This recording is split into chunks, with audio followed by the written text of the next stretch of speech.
मंगळवार दिनांक 2 जून 2024 the founder बघितला. सुंदर आहे. मॅकडोनाल्डच्या स्टोरीवर आहे, कसं मॅकडोनाल्ड बनलं आणि इतकं सगळं देशामध्ये पसरलं. स्टोरी तर सुंदरच आहे, पण एकीकडनं मॅकडोनाल्ड करता वाईट पण वाटतं. आणि हा जो रे ऍक्च्युली जो आता सध्या मॅकडोनाल्डचा मालक म्हणवतो, तर ऍक्च्युली तो नव्हता, पण त्याची जिद्द, त्याचं काम करण्याचा झपाटा, त्याच्यामुळे तो पुढे आला आणि त्यांनी टेक ओव्हर केलं.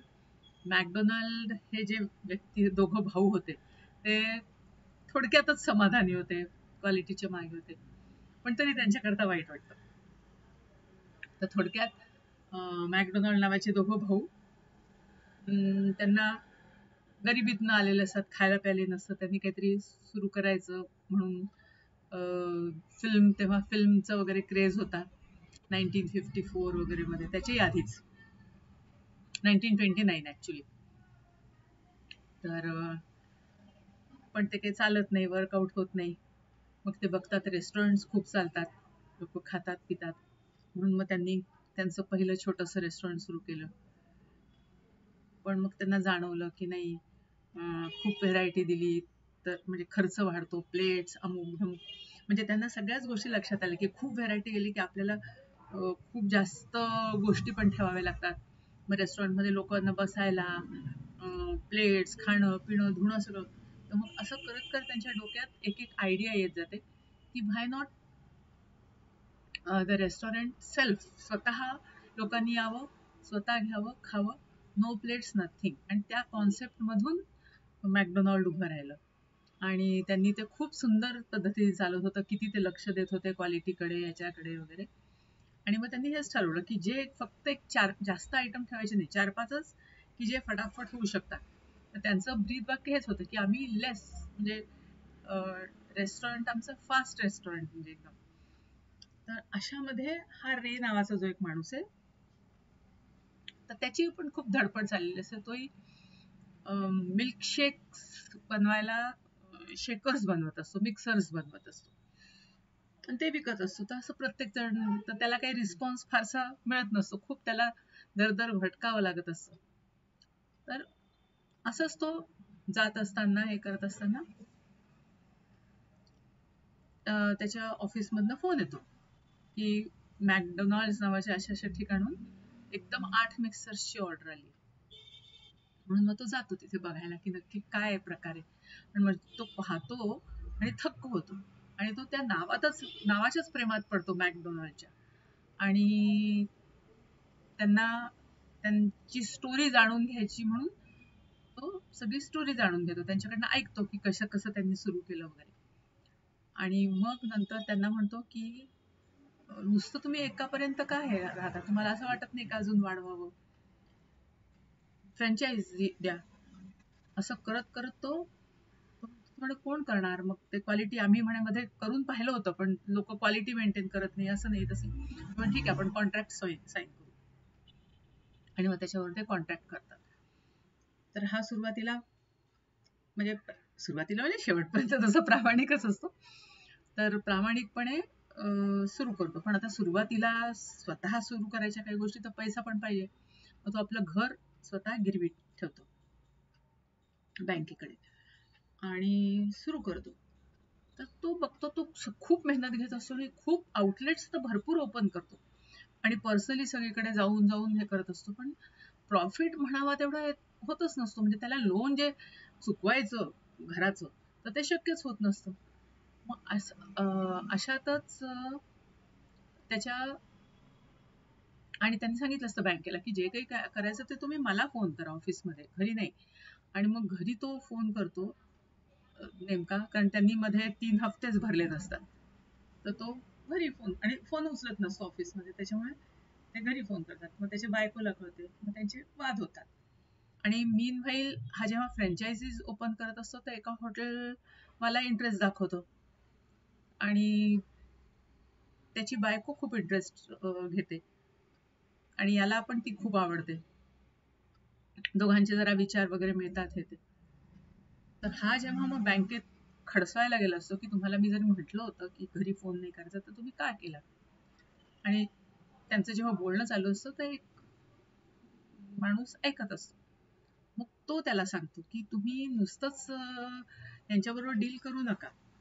ते जी जमीन आहे ज्याच्यावर ते हे उभं राहिलंय, मॅकडीला ते हॉटेल चालवायला तुम्ही रेंटनी द्या. जमीन तुमची आहे, तुमच्या नावावर, तुम्ही करताय विकत.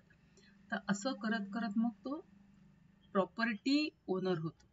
म्हणजे जितक्या आउटलेट्स उघडलेत सगळ्यांच्या जमिनी त्याच्या आणि बाकीच्यांचे रेंटवर. त्याच्यामुळे जो कोण फ्रँचायझी ते चालवतोय त्याचं जर काम नाही आवडलं किंवा त्याच्या रेस्टॉरंटमध्ये काही त्याला कमतरता भासली तर तो ते बंद करायला सांगू शकतो, दुसऱ्याला चालवायला देऊ शकतो. तर ह्या ह्याच्यात मग त्याला प्रॉफिट व्हायला लागतो भरपूर. पण त्याचबरोबर मग त्याचं बायको बरोबर जमत नाही, मग तो तिला डायव्होर्स देतो आणि मग ह्या नवीन मुलीबरोबर त्याचं जमतं आणि ती त्याला खूप म्हणजे सपोर्ट पण करते. आता मग हे डोनाल्डला कळतं की हा आपल्या मनाने सगळे उद्योग करतोय आणि त्याचबरोबर ती जी मुलगी असते जिच्या बरोबर त्याचं जमतं ती आणखीन म्हणते की आपलं आपण जो खर्च आहे तो आणखीन करू शकतो, की आपण हे जे आईस्क्रीम किंवा काय देतो किंवा थंड शेक्स देतो तर तो रेफ्रिजरेशनचा खर्च पण खूप येतो आणि परत दूध आणि हे ते सगळं तर हे आपण एकदम कमी करू शकतो. तर हे प्री मिक्सेस मिळतात चॉकलेट आणि व्हॅनिला फ्लेवरमध्ये आहेत. तर हे आपण सुरू करू शकतो. हे नुसते पाण्यात मिसळले की सुंदर शेक्स बनतात. तर हा आधी ती आयडिया मॅक अँड डोनाल्डला कळवतो तर ते रिफ्यूज करतात. ते म्हणतात नाही आपण मिल्कचंच बनवायचं प्युअर सगळ्या गोष्टी, याचे प्री मिक्स वगैरे नको.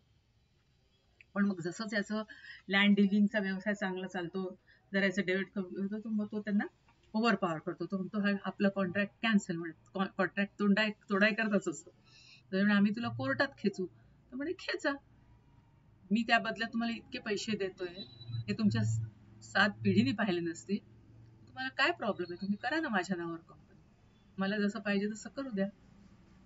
आणि मग अल्टिमेटली ते ऐकून आधी हा बेशुद्धच पडतो मॅक आणि ऍडमिट होतो. मग त्याला कळतं की त्याची किडनी आता 50%च काम करते. डॉक्टरही सांगतात की आता जर असंच चालत राहिलं तर मग कठीण आहे, म्हणजे असं. मग शेवटी ते डिसाईड करतात. ते म्हणतात आपण किती फाईट केलं तरी आपण या माणसाबरोबर जिंकू शकत नाही, तर घेऊन टाकू. मग काय 17 करोड वगैरे काहीतरी ती विकत जाते आणि तो 1% रॉयल्टी पण देईन म्हणतो, पण शेवटपर्यंत रॉयल्टी काही तो देत नाही त्यांना. आणि मग सगळंच त्याचं होऊन जाते आणि मग सगळ्यात मोठा बिझनेसमॅन किंवा लँड डीलर म्हणून तो ओळखला जायला लागतो. त्याच्या नावाने ते आणि सगळ्यांना आता सांगतात ना इंटरव्ह्यू मध्ये याच्यात त्याच्यात की मी हा बिझनेस सुरू केला आणि 1954 मध्ये मी पहिलं, म्हणजे मी कसं मोठा झालो किंवा कसं हे, तर ते मागचं आपलं म्हणजे त्यांनी बऱ्याचदा कबूल केलेलं असतं की मी पियानो विकत होतो, मी हे विकत होतो, मी ते विकत होतो, मी मिक्सर्स विकत होतो. पण आता तो काही सांगत नाही, डायरेक्टली मी 1954 मध्ये मॅकडीज सुरू केलं पहिलं, म्हणजे असं सांगून तो सुरुवात करतो. आणि आता आणि जितक्या लोकांनी मग त्यांनी त्याला मदत केली असते या सगळ्या बिझनेसमध्ये, ते आता त्याच्या कंपनीमध्ये मोठ्या मोठ्या पोस्टवर, म्हणजे तो बँकेत भेटलेला माणूस ज्यांनी हे लँड डिलिंगचं आहे त्याची सेक्रेटरी, मग त्याची ती बायको, एक खूप चांगला काम करणारा मॅकडी मधला मुलगा, आणि तो हेही बघतो की सगळे यंगस्टर्सना जॉबची गरज आहे आणि ते खूप फास्ट आहेत, क्विक आहेत, तर तो सगळ्यांना हे हायर करतो आणि बिझनेस चालवतो. शेवटी म्हणजे मॅकडी जे ऍक्च्युली ओरिजिनल होते त्यांचं नाव कुठेच राहत नाही आणि याचंच नाव पुढे होतं. मॅक अँड डिकचं हे दाखवलंय की कसं त्यांनी किती ती मेहनत घेतात की कसं आपलं रेस्टॉरंट असावं की जिथे क्विक ऍक्शन्स घेतल्या जाऊ शकतात, त्याचं प्लॅनिंग, स्केच आउट वगैरे सगळं सुंदर केलंय. ओव्हरऑल मूवी एकदम मस्त आहे, छान आहे, मला आवडली.